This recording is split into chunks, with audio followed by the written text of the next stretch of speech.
let's make it different this time. Now, part of the problem is our healthcare system, which doesn't put enough effort into prevention. The emphasis is all on intervention. Treat the disease after it happens. Why do we wait for heart attacks, back pain to start, and then offer pills and therapy? Well, part of the problem is that there's hundreds of billions of dollars at stake in treating your diseases versus preventing them with lifestyle changes. All right, we are here with Dr. Frank Rasler, who was just on stage. He is, I don't want to say a TED Talk advocate, but you've been to a few TED Talks to do quite the interesting speeches about the near-death experience. How long have you been an ER doctor?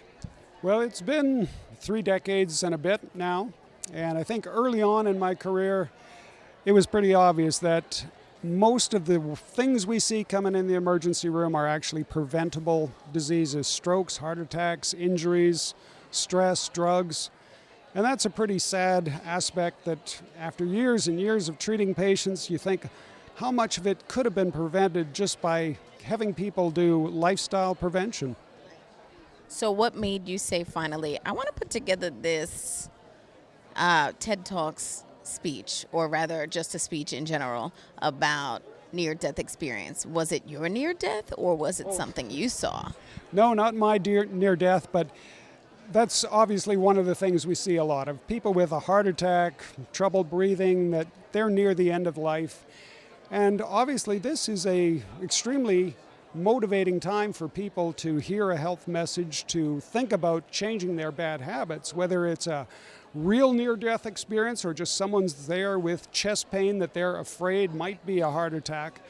They're suddenly a lot more interested in quitting smoking, in cutting down their weight or exercising than they ever have been before. And at least for the few hours that we've got them, we've got a captive audience that's willing to listen, willing to make some changes. And if we can instruct them, capture that moment, sometimes we can make a great difference. So it's, hey, pretend that you are almost near death. Let me know now if you decide to prevent or not, right? That sort of thing? Well, it's how serious are you on quitting smoking? Do you realize that you're here because smoking has damaged your heart or your obesity or your reckless driving habits? It's a time to face reality for a lot of people. So you have a meditation session that goes on during, it's sort of like a meditation session, right? Can you explain that a little bit and what that's about?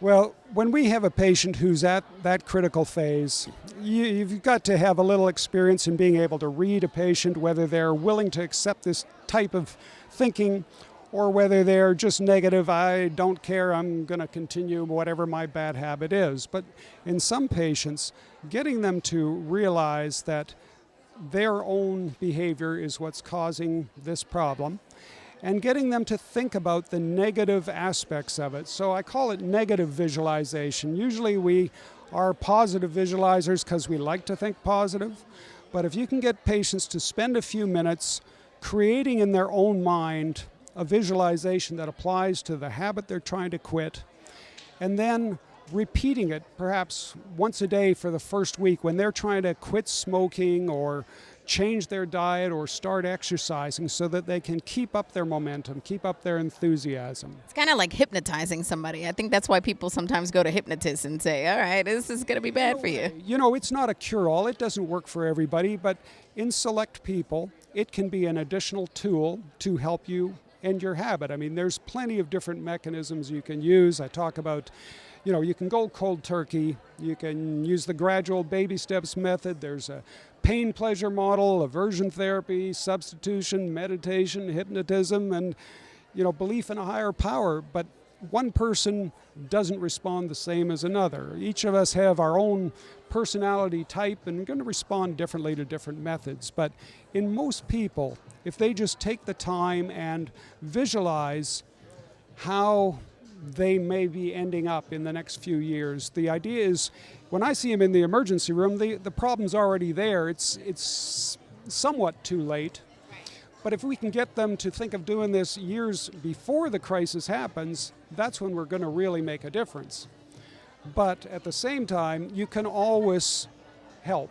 If you've had a heart attack or two, you can still have a third heart attack if you keep on with those bad habits. So it does apply to just about everybody.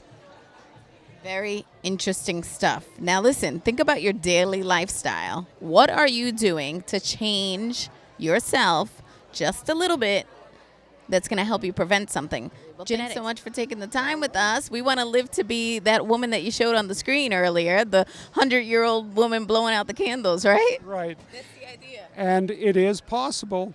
We have extensive investigation of a few cultures. Perhaps you've heard of the Okinawans, where these people live to be 90 and 100 years old, and they really don't have any diseases. They're healthy, they're active.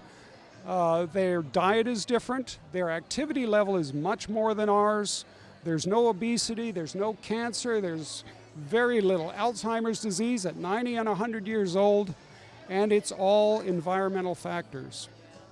So yes, we can all change and become healthier, and we should. Absolutely. Well, besides the ER room, where can we find you? Social media, website, anywhere we can find you to come out and speak at one of our engagements? Well, I'm happy to do it. Just putting in the code word near-death experience and TED Talk in YouTube, and it'll come up. And it's a 15-minute talk that should give you a pretty good idea of what I'm trying to promote. So that's the best way to go. Sounds good. Thanks, Doc. All right. High five for that one. I love them. Yes, I'm pumped. Thanks. Perfect.